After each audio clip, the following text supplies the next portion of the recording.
for joining tonight. I'm really excited to have Adam Lloyd, who's a personal trainer and nutritionist, and I can actually personally recommend Adam and say how good Adam is because I've used him, and I highly recommend his services. I used him for his nutrition advice.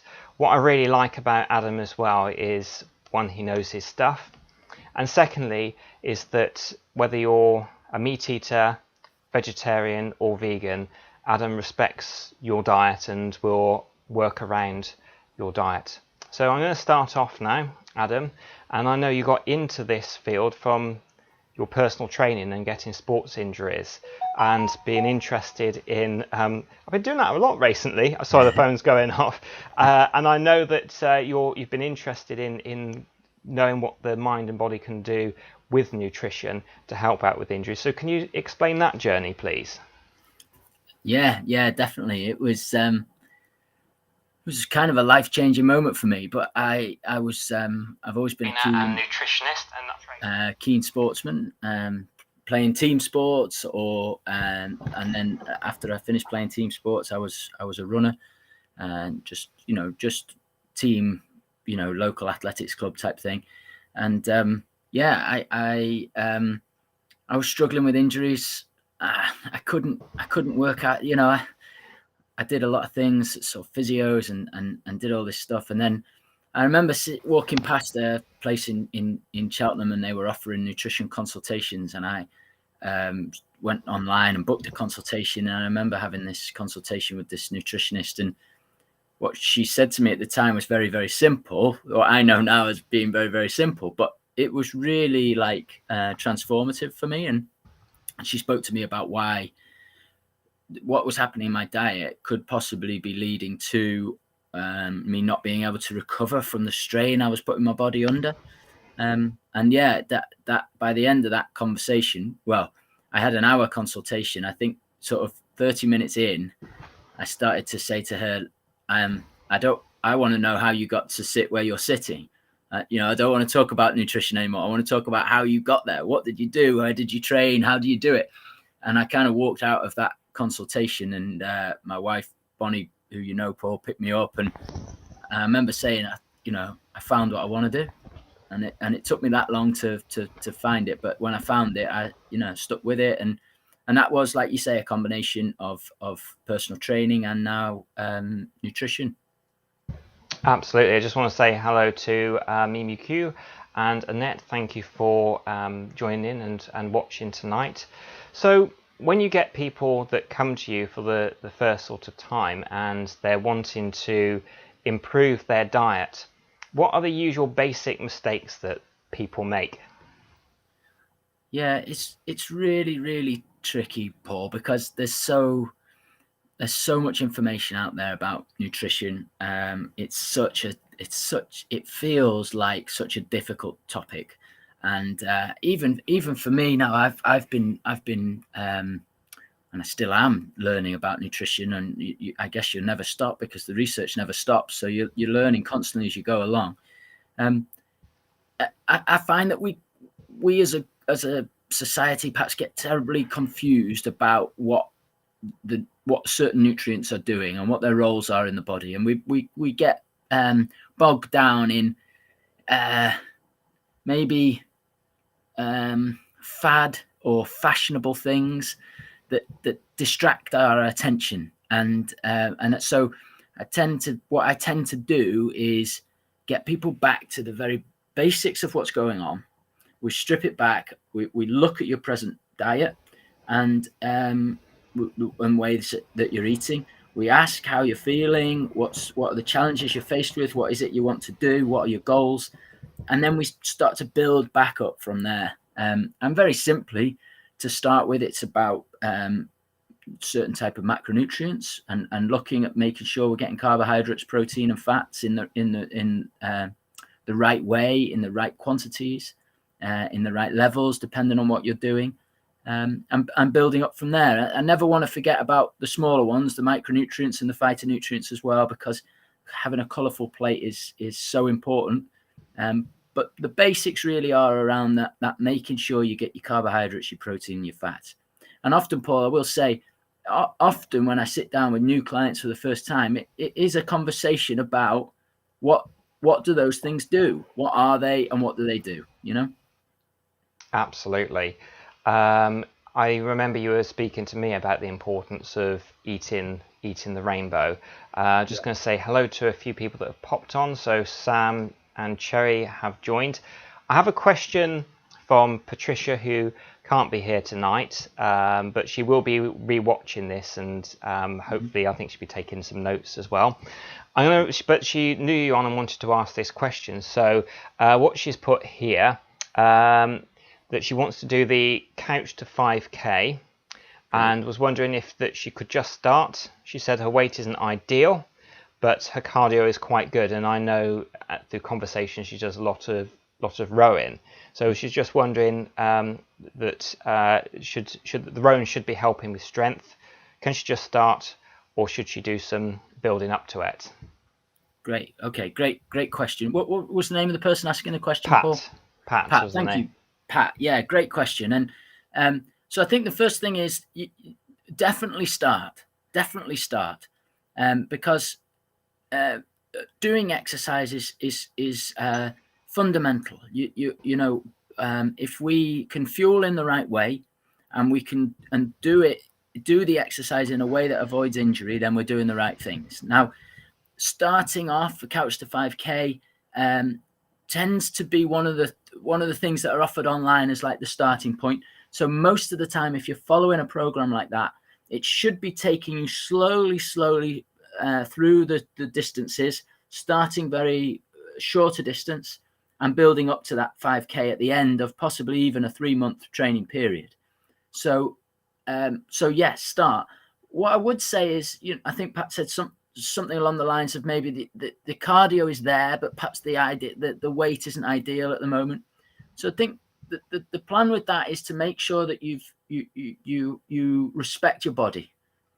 So we have to think about the impact of running, and that can be a challenge for some bodies.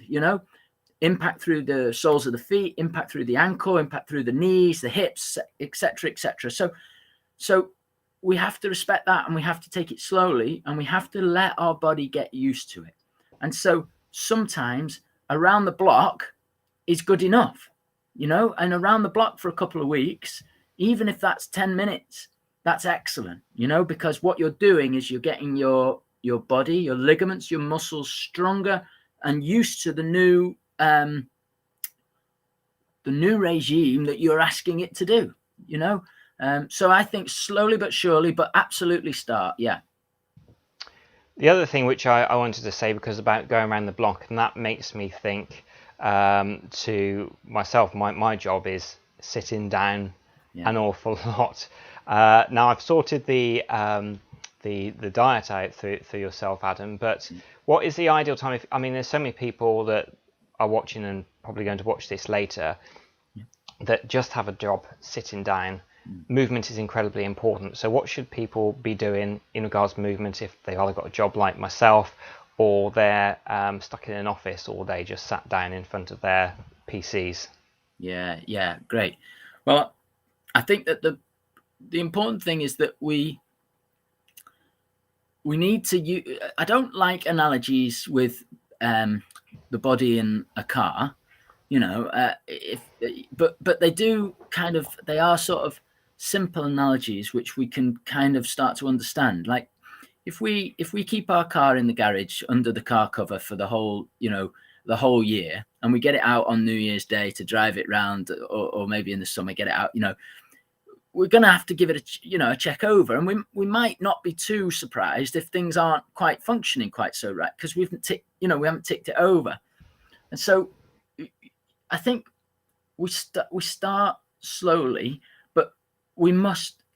I think as a society, again, I think we do need to start. And jobs these days do demand more and more so post-pandemic as well, because we can do our jobs from our home, and we can do everything online.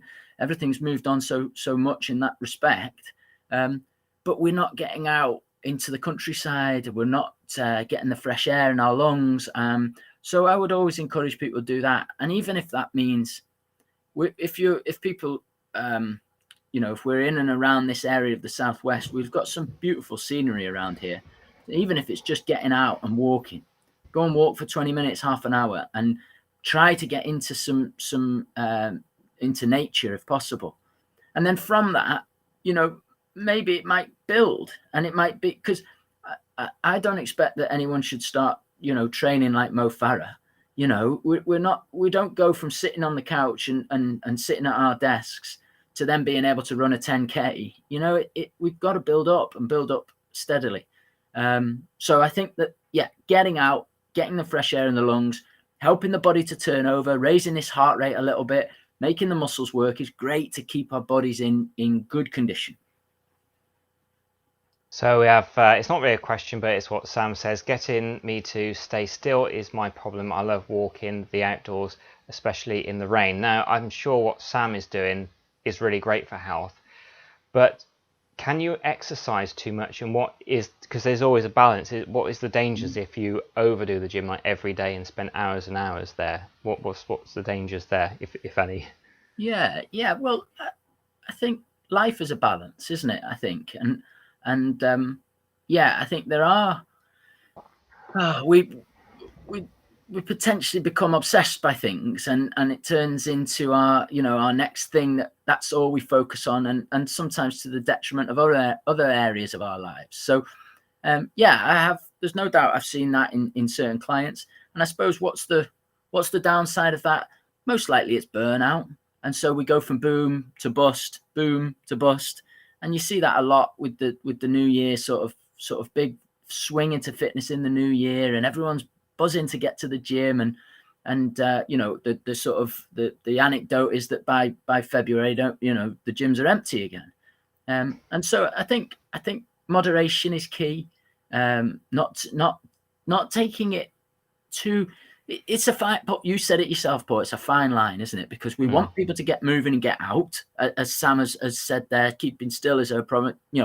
Great, brilliant, but we also want to have a balance in our lives, and so we try to keep it in perspective. We don't want to get sidetracked by, even if you go walking, I'm sure there's a walking event where you can come first, and so everyone, we would get sidetracked by wanting to achieve something. And I think we should maybe just look at it for the beauty that it is, that we're just moving our bodies. And then of course, there are always different parallels along the way, because I've also had clients who've gone from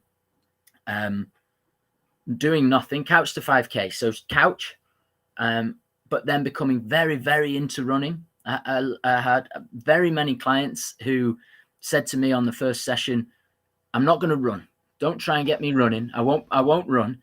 And then, 6 months, a year later, they're going for runs on their own and texting me saying, "I've just been for a run," and so and there's a certain amount of obsession involved in that, but you could say that that's productive and positive. So it's a fine line. It's a really fine line, I think. Also, as I know, exercise and diet can affect your mood very positively if you're eating the right things and moving enough. What sort of foods are good to take if you're kind of in that low mood? What would you like to? And I just want to say hello to Tony, who's watching now as well. What sort of foods are really good to eat to lift, like mood lifting foods? Yeah. Okay. So I think that there is lots and lots and lots of research about how food affects our mood, and I've done many talks on how the role of food in mood. I think that we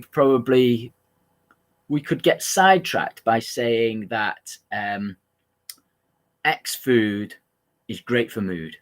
The obvious one is omega-3. So eating oily fish is going to improve mood. Now, I think that is true, but I think relying on that as a single method to improve your mood is probably limited. It probably runs out, because I said this to you, Paul, when we worked on these things, that what I like to do is a chart. I think of a bar chart, and we think of all the nutrients along the bottom of the bar chart. We start with carbohydrates, protein, fats, and you could even break those down.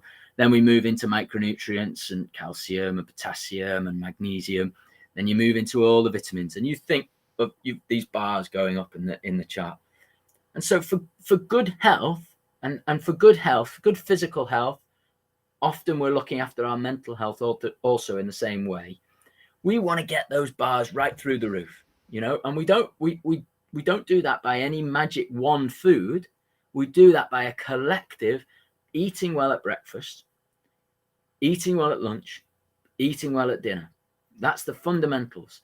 If we can do that, and by well, it doesn't have to be complicated. We don't have to get the menu books out. We just need some vegetables on the plate. We need some protein. We need some carbohydrate. We need some fats. Simple as that. And that's at each time that we eat. And I'm into this, so obviously I'm aware of it. But I guarantee when I eat a plate of food that has all of those things on, I feel a lot more reassured, confident, calm about things, a lot more in control, I guess is a way of explaining it, compared to when I haven't eaten and I haven't looked after myself, and instead I'm drinking coffee and I'm getting a little bit excited, so you can feel it. And anyone on the call tonight, do a week and plan it out and get a nice breakfast on board, vary it, just have a couple of different things, not loads of things, and plan a lunch out with vegetables involved in the lunch, because often we go missing at lunchtime because we're so busy, and then plan an evening meal. Do it for a week and see come Saturday if you feel any better. And I would say that most people do. We can't override things that happen during the week. So sometimes people get terrible news or something bad might happen, and obviously you're not going to feel, food can't override that as an emotion. But most of the time, if we're nourished by what we're eating, we will feel good. Perfect. Yeah, I just want to say good evening to Leah as well, who is watching at this moment. You mentioned coffee just then. I'm much better than I was at coffee, and I actually went for 6 months without having any caffeine, and that was probably the most hardest thing for me actually. But I knew the benefits that I would get from going through making sure things were out my diet, then slowly reintroducing things. But people often do coffee and they get a crash and burn. So I'm just wondering what other people can do which is going to have more sustainable uplift, rather than it just being that I'm awake for 30 minutes now, bang, I'm out of it now. Yeah. Well, you and me both, Paul, on the coffee, you know that, and yes. I love a coffee. So and I'm a sports nutritionist, and from a performance perspective, coffee or caffeine has some very great advantages, and is a proven ergogenic aid. It helps performance. So there's lots of positives around caffeine. Your question was around what could we do instead of that coffee, and I think that I'll talk from my own experience. I know that if I'm drinking too much coffee in the day, it's most likely because I haven't had time to eat, and I'm trying to propel myself through the energy provided by the caffeine, or the alertness provided by the caffeine. So what I suggest is that idea, and it does take a little bit of planning. But the idea is to be fueled sufficiently through our foods and hydrated sufficiently through our water intake, so that we don't feel the need, we don't feel the dip, so that we feel the need for the coffee. And then, as you experienced, and as I try to do also, then we can have coffee every now and again as our treat that we enjoy, Now, so that's about understanding. And I don't like talking about calories a lot. We didn't talk about calories a huge amount, but it's a useful measurement for us if we want to give people guidance on how much is the amount to bring in, to, dietary intake. And so working that out, having an idea about what that the amounts, and eating towards that will help sustain energy. Now, there are some details within that around blood sugar balance and those types of things. But generally speaking, if we stick with what we've said, a mix of protein, carbohydrates, fats, lots of good vegetables on there at every meal, and vegetables or nuts and seeds if it's breakfast, that type of thing, you're going to get a well-rounded diet, and you're going to probably get most of the nutrients that you need. Absolutely. Just want to say hello to Yvonne, Von, as she likes to be known. Hello to you. And Sam, she says she drinks lots of coffee too. Only hot drink I like. Also, I drink water, so that's good, drinking water. I like coffee, but I've got my water here. I don't drink fizzy drinks or any kind of juice. I think if you're going to do fruit juice, correct me if I'm wrong, juice it yourself. And also as well, I know some people that their biggest weakness is fizzy, sugary drinks like Coca-Cola, Sprite, sorts of things. Now everything in moderation, but what sort of damage could you be doing to yourself with taking all those fizzy, sugary drinks? Yeah, I mean, they're a big lot of glucose in one sitting. It's a big lot of sugar for our body to deal with in one sitting, and so drinking those things repeatedly through the week, it leads to, or can lead to, it's different for everybody, but it can lead to these fluctuations up and down of what we call blood sugar balance. And essentially what you're finding is if you go up, what goes up must come down. So your body's going to deal with that intake of sugar. It's going to go around sweeping it up, taking it to the cells. When the cells are full, it's going to store it elsewhere. And in that moment, we're going to feel that energy crash. Now, of course, what tends to happen in our energy crash is that we're losing motivation, and a great example of this, is in the sporting world is marathon runners. Running a marathon is a huge challenge. And if you allow your blood sugar levels to drop during a marathon, one of the things you'll find is, apart from the physical challenges, we find that our motivation drops. So we don't want to run anymore. So, of course, if you've got another 6 miles to go of a marathon, 6 miles is a long old way, you're just going to stop because we've got our motivation has dropped. We're not going to do it anymore. That is true in the same way in a smaller sense throughout our day. What's the next thing we've got to do? Well, I've got to call a client, or I've got to get on a Zoom call, or I need to do the account. So whatever it is, the job that you've got to do, when we're in that lull of low blood sugar, we're in a lull of motivation, and either we're not going to do those things, or we're going to need another pick me up to bring us back up again. And most likely in that low, what the evidence shows us, what the research shows us, is we're probably making poor decisions about what's the next food to eat in that situation. And I'm guilty of that as much as anybody else, because it can be instinctive at times. If we've let it go out of kilter, and we're down in that situation, if I've not eaten my lunch and I come back in from work at 6:30, the digestive biscuits are going to take a hit.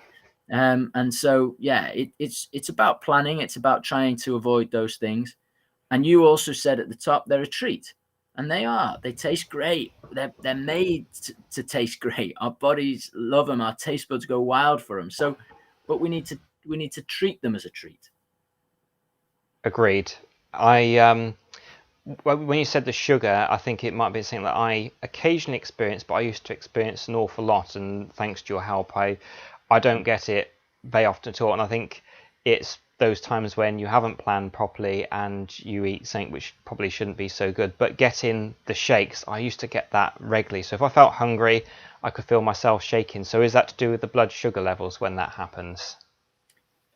Yeah, I mean, I suppose that sort of shaky feeling is, I think that it's brought on by the low blood sugar. I think if I was honest, there's probably multiple reasons why the body's doing that, and those reasons we might not actually know for an individual, but I think what we can pinpoint is and again, I shared that with you. So I would pinpoint it in myself, would be that I'm not kind of treating my body. I'm not fueling my body in the right way here. I'm not giving it the nutrients that it needs to do the things that I'm asking it to do. And therefore, that shaky feeling, and sometimes literally shaking, is that response to that low blood sugar. I'm just going to say a couple of highs to people. So there's a Jenny watching and also Annette. So hello to you watching as well. A question I wanted to mention was during the times when there was lockdown, obviously people weren't going to restaurants. Takeaways were still going. Do you find people that you coached and people that you know of that diet actually got better during that time because they had to be in the kitchen, or was it getting worse during that time? I suppose I'm sorry to be down, but yeah, it was worse, I'm afraid. I think a lot, food is integral to us. Most of us eat every single day, multiple times. And so we also treat it as a reward. It's a way of rewarding ourselves. And I think what I found through lockdown was that, we were wanting that reward, or to reward ourselves a little more often than perhaps we were in prior to lockdown, because it was hard work. We were feeling it. And so, the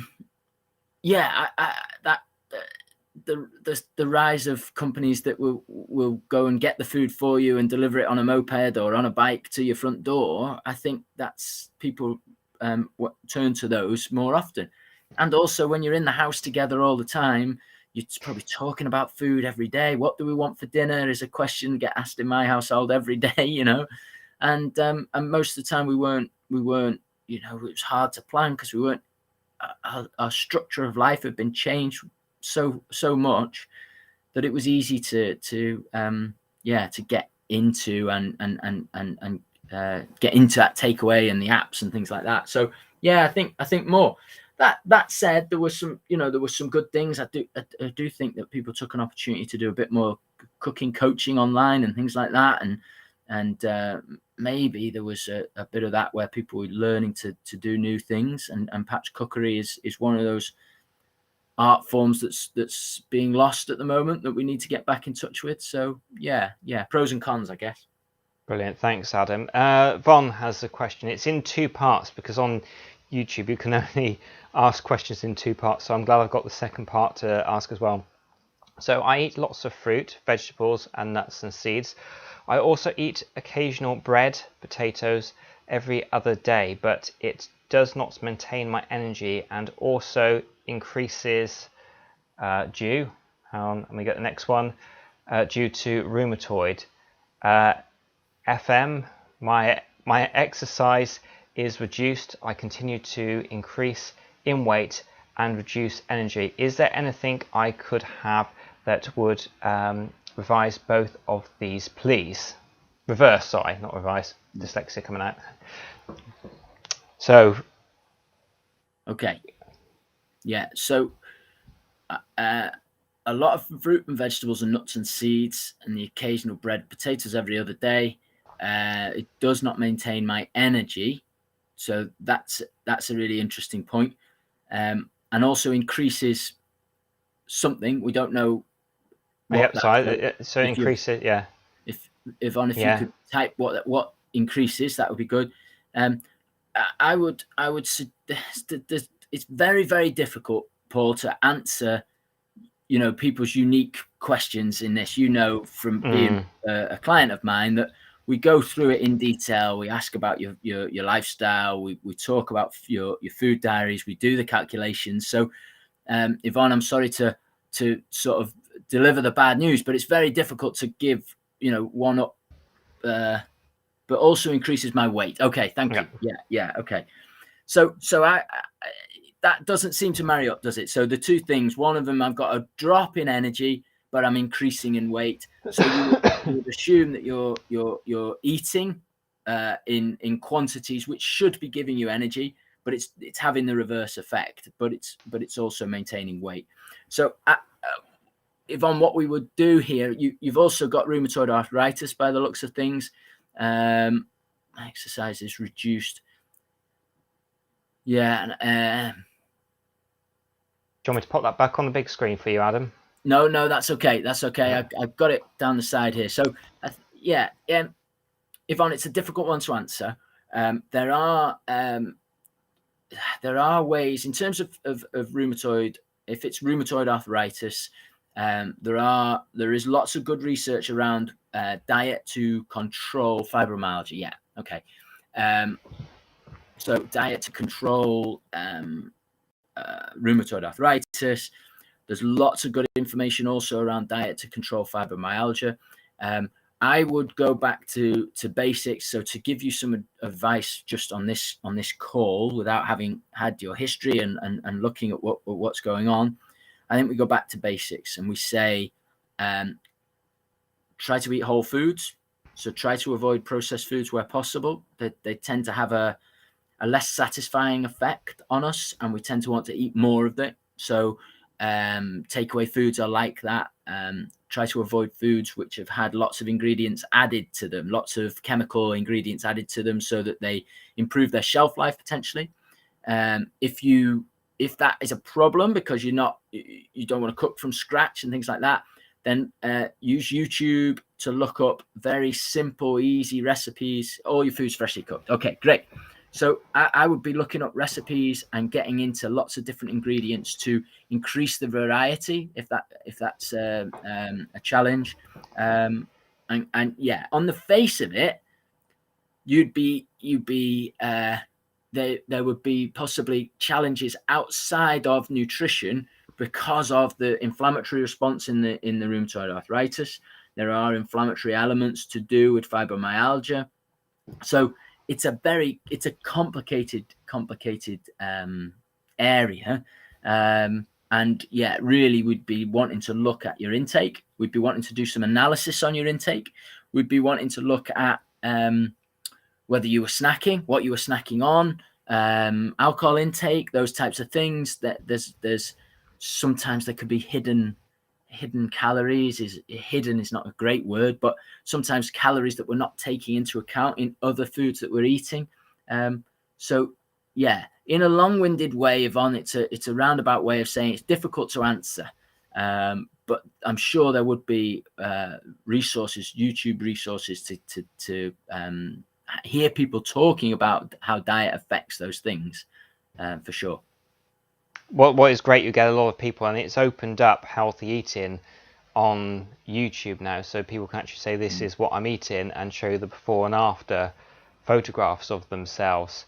Snacking, I know a lot of people that snack, and I know that the danger time for me, because I like to cook a lot of fresh things, is during the preparation time. Do you find that people snack more than they think to do? So I'm eating really good healthy stuff and they're actually thinking, well, as I was doing this, I was popping this into my mouth as I was doing cooking. Is that a common thing? Well, yeah. So the interesting thing in my job is that I often don't thanks, Yvonne, no problem. I often don't there was research done on food diaries, Paul, and we've probably spoken about this. And what they found in food diaries was that very few people told the truth in a food diary. Now, that wasn't because they were lying on purpose. Some were, I guess, but it was because we are not always mindful of everything that we're consuming. And there was a really fantastic program. This is going back some years. There was Secret Eaters was one, but there was another program, and it was a more panorama type program, and it was about a doctor, and he wore a head camera or a camera here, and it filmed him through the day. And then he was asked to write down what he was eating through that day, and he didn't write down the Whisper bar that he ate, and he didn't write down the can of Coke that he'd had, because those were things that he would say when he was asked afterwards. Well, I don't normally do that, But of course, he was so busy. You can imagine a doctor in the NHS, so busy from ward to ward, patient to patient. He needed those things to keep his energy up. There was no doubt about that. but he wasn't quantifying those on the food diary. So often I don't know. So the answer is often I don't know what people are eating, and I have to try to read between the lines. And often you end up a little bit like we just had with Yvonne, as a very sort of small example of that, is that it doesn't add up. Something doesn't add up. I'm not quite sure. And so that's why it's a one-to-one service. That's why it's face-to-face preferably, but over Zoom, if not, where we can question and we can encourage questioning within the relationship between the two. And I think that's a really important part of being a nutritionist, is that allowing that open dialogue so that the not necessarily that the truth comes out, but so that the person is comfortable to let everything come out. The other thing I experienced, Paul, with nutrition is when I tell people I'm a nutritionist, the first thing they tell me is, I don't, they might be in a snack, or have something in their hands like a pizza, and the first thing they tell me is, I don't always do this. And I don't mind. I I know how difficult it is to eat well all the time. So it's I think in the one-to-one relationship, it's about really trying to cultivate and work on that relationship together, so we can get the most out of the relationship during the time that we work together. Yeah. I said those very same words to you. I don't usually do this. I think I might have had when I filled in mine to cook breakfast, and because it happened to, so I don't, and I use those very same words. I don't usually do this. Yeah, absolutely. Sam says she snacks a lot on bell peppers, especially red ones. I think that's actually seems quite a good thing to be snacking on myself. Absolutely. So bell peppers, fantastic vitamin C. I think the sort of interesting fact about a red bell pepper is that it has more vitamin C than an orange. So great. And again, Sam, you might be looking to balance it out. Maybe some hummus with a bell pepper would be a really excellent balanced snack. So yeah, you can't fault snacking on vegetables and salad bits like that. Excellent. Mumuku says, question for Adam. I'm a vegetarian. I am too, to Mumu, and have a problem finding nuts and certain vegetables just lately. I like to walk and keep active, but how do I maintain the balance? Yeah, I guess when it's in the shops, Yeah. So if that is a question about the shortages of and the sort of the transport chain, the food supply chain and things like that, then I think we're all seeing that. It's and possibly the answer to this, and I'm a big advocate of this, is that we shop local. We go to local farm stores, and they're bringing into their store what's grown in the field behind. And this, I don't know if your audience is local to where we live here in Gloucestershire, Paul, but there's certainly good farm shops. Most aren't. Yeah. But there will be good. There should be good farm shops around anyway. Good farm shops, yeah. And so possibly that counters some of the challenges with the supermarkets, but I do, and also eating in season is a really good thing to do. And we don't always know what's in season. We can get strawberries now from Sainsbury's, and they're not in season. So if we go to the local farm shops, we eat the foods that's in season in the environment that we are growing ourselves in, if that makes sense, So yeah, really, it's a good question. If I've answered that correctly, if I've interpreted it correctly. Yeah, absolutely. So yeah, lots of shortages. So I mean, I actually buy frozen veg and for when I'm in a hurry.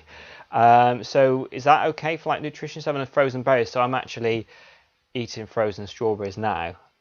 So I mean, I guess that's a way of buying frozen ones might help to get you, particularly being a vegetarian, so you can get that food in. A lot of that frozen veg and frozen fruits is a great idea. Yeah, because a lot of it now is frozen on picking, frozen very quickly after picking. So its nutrient content is great. And yeah, it's a great. It's lovely to put into smoothies as well, or lovely just to snack on. So yeah, absolutely fantastic that. So Von's, I did a food diet. I did a food diet and diary. All I get told is I eat too much fruit. Is it that as it has natural sugars and it's my medication? Yeah, I So think so. Paul, I think with this one, we're there's always, it's never quite as simple as we see, Yvonne. And so, when we dig into it, and this is something that I get into with clients, is those if we're on medications and things like that, they can be playing havoc with our metabolism. They're playing havoc with our natural ebb and flow, and that's right, because they're a medication that our doctors told us to be on. So we need to be doing that. But there is sometimes side effects which are not life-threatening side effects, so not going to concern our doctors, but they're affecting our way of life. And maybe we're not so active, and maybe we're needing more sugar than previously we found we needed, that type of thing. So yeah, medications they do represent a challenge, because we're not too sure how they might be interacting. And the idea about too much fruit, I think that's a common one. I hear more and more that people that are saying those things about fruit.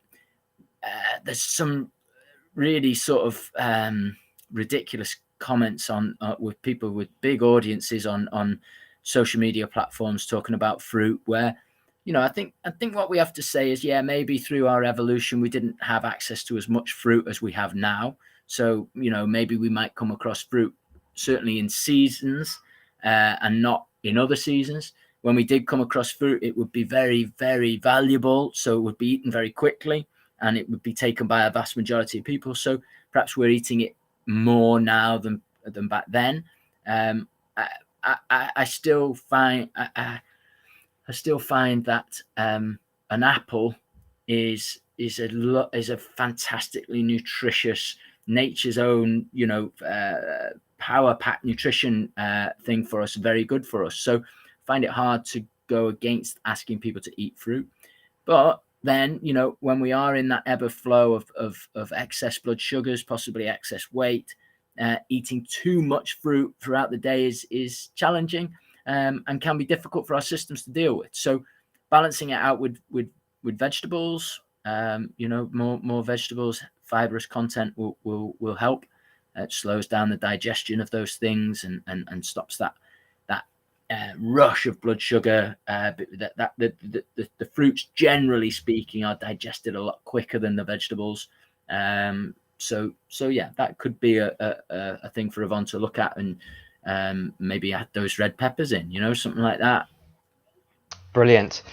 Now, I think it's an ideal time. So just before we go, we'll also mention this again, but how people can get in contact with you and the services that you provide. And I heard you say you do have clients via Zoom as well, because a lot of people watching are from all up and down the place. So if you can give your website and services you offer, please.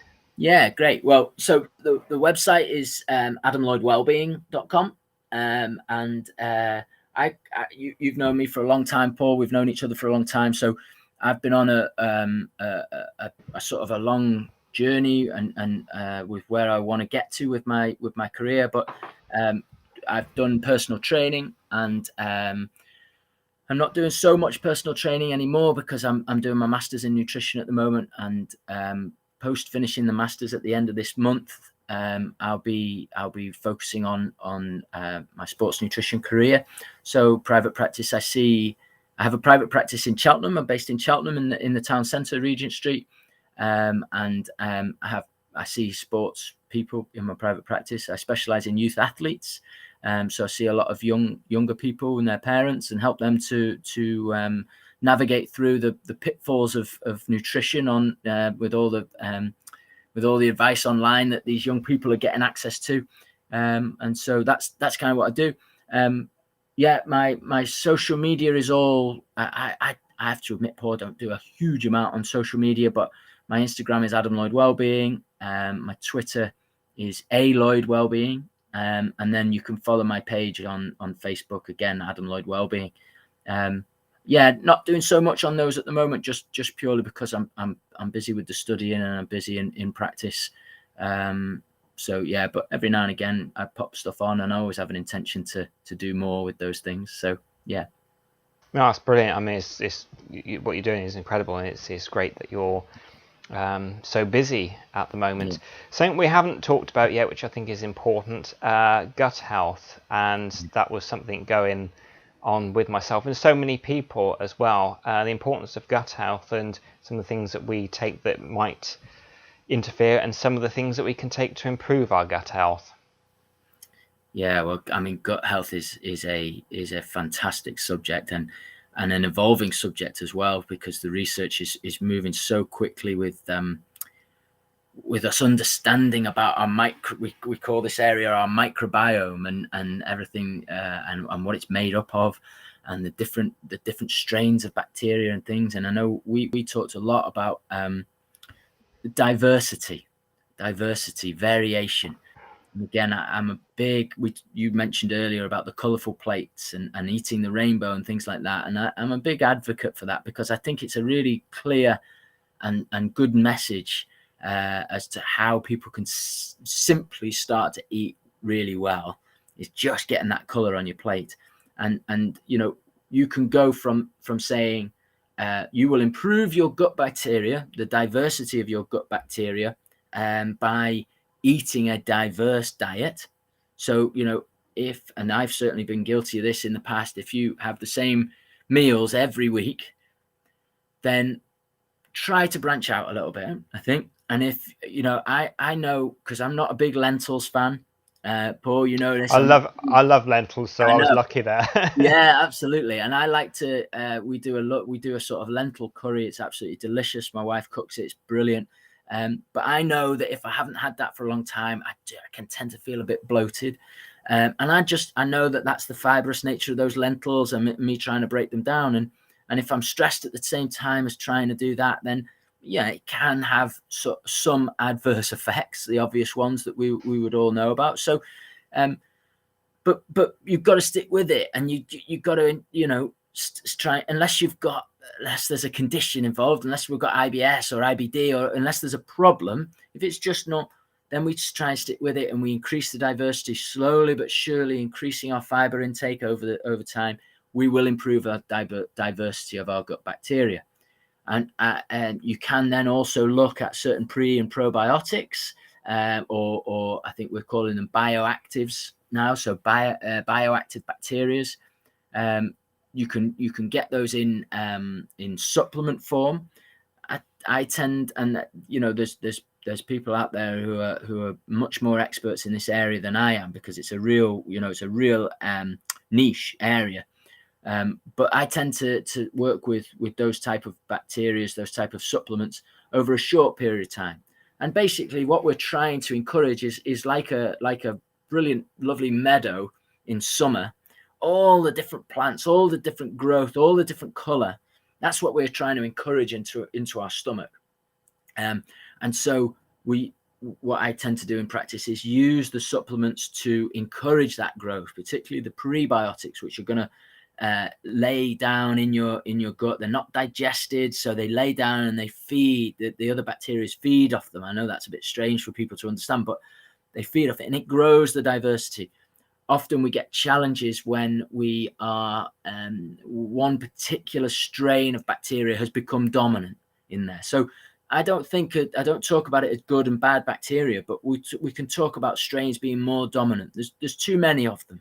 And we need to increase these other ones and bring that one down a little bit, and get to this sort of really sort of rich, diverse, loads of different types of bacteria. I think that's where the health of that lies. And so again, we go back to where we started with this, is go back to basics, try and get some variation, try and get some color on your plate, try to eat fibrous foods. There's lots of great, and I know there'd be people, you can easily find people online that say fiber's terrible, but the majority of people are going to benefit from having a more diverse, not limiting their diet. They're going to benefit from having a more diverse diet. So Sam says she gets bad stomach pains after cheese. Do you think it could be an allergy? Leah says could be lactose intolerant. So what do you think? Bad stomach pains after cheese? Yeah. Sounds like an allergy. Yeah, I mean, bad stomach pains is never good. Nobody wants bad stomach pains, and so, is it an allergy? Is it a sensitivity? The answer is I have no idea. But there is, quite simple and cost-effective ways of being tested for these things now. There's lots of companies offering, and I offer this in my practice. Is food testing sensitivities.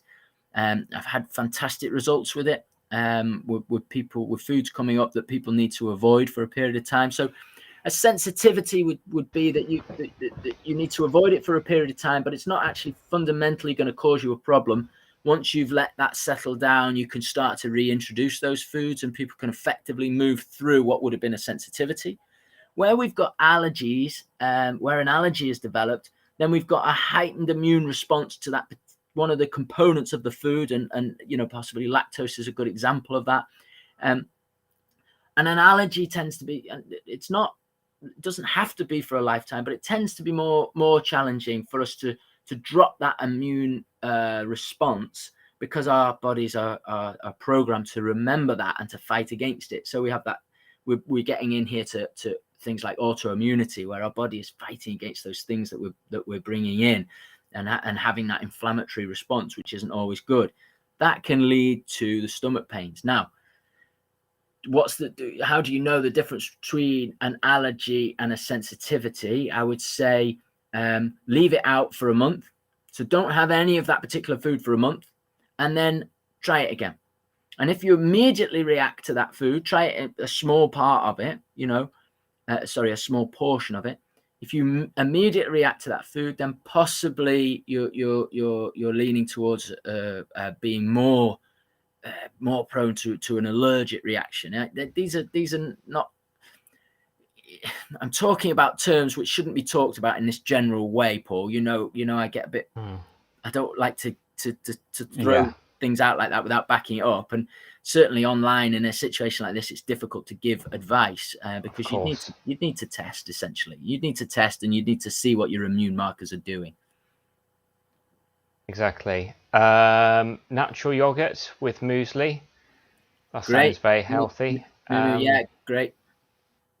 In fact, actually, now I've come across, which I eat quite regularly, a soya yogurt that doesn't have any sugar in as well, so it's all completely natural. So that's really good.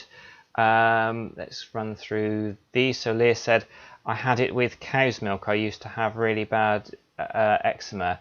I stopped drinking cow's milk in my coffee, switched to goat's milk a couple of years ago, and I haven't suffered eczema in years now, and it was supposed to have it in the rest of my life. Yeah, it's supposed to have it in the rest of my life. Absolutely. I think that, as you say, is that so many people that do suffer from that is to switch it up and try alternatives, just like Leah has done.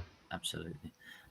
And Leah has highlighted what is a good example, is that sometimes, and not all the time, but sometimes these things are, you can move past them, and all right, maybe you might have to exclude a certain food for a period of time, or maybe even a lifetime, but it's certainly not that those types of things don't necessarily, it doesn't have to be, having eczema doesn't have to be a lifetime sentence of having eczema. We can experience, and I think it's, to give balance, Paul, it's fair to say as well that it's not all autoimmune conditions, or not all like those types of eczema, those types of conditions, psoriasis, they're not always affected by nutrition. We have to be fair with that.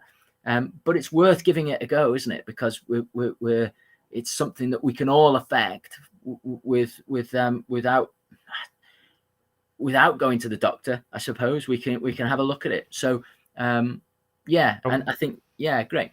Sorry, I was just whipped it off when you were going to say that. No, great. Absolutely. And I think as well, which is great, is that you can go into coffee shops now, and if you want to have milk in your coffee, you've got the alternatives for goat's milk. You've got the alternatives for soya and everything. And I think at one point, if you had allergies, or changing your diets for vegetarianism and stuff like that. You just couldn't at one point, but now it seems to be a lot more things available, particularly gluten as well, because I know that can be really quite bad for people with Crohn's disease and things like that. Absolutely. Do you want to give another mention, because we're approaching the hour mark, so I like to keep these going for about an hour, and thank you every single person that's watched this evening and commented, and even if you haven't just been a silent watcher, thank you for watching.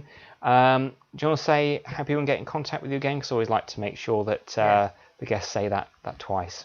Yeah, sure. So Adam Lloyd Wellbeing, there's a form on my website if people want to get in touch with me. Again, I would say it's probably not I'm probably not great on social media, so if people contact me on social media, I'm not on social media every day, sometimes not every week, so it takes me a little bit longer to respond to those requests.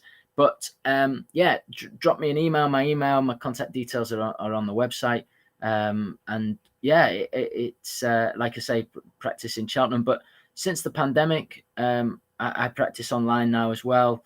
And I do now have clients all over the country, which has been possibly one positive of the last couple of years, that I've been forced to diversify my offering, and yeah, not just on face to face, and people around my area. I can now branch out and see people from further afield. So yeah. Fantastic. I don't think you have a YouTube, but you've got a few things on your Instagram, haven't you? So yeah, is that YouTube? Yeah. So Paul, we've done some videos together, and I really want to, once I finish my study in this master's dissertation, once that's done, I really want to look to get into putting some videos online and that type of thing, just because I'm a nutritionist. I'm not a chef. I'm not a cook.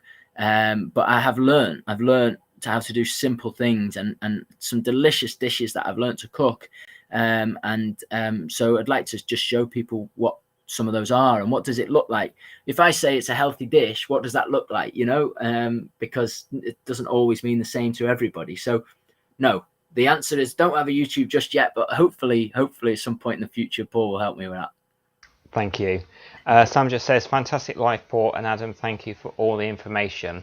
So yes, I'd like to thank Adam again for spending his evening talking to me, and everyone watching as well.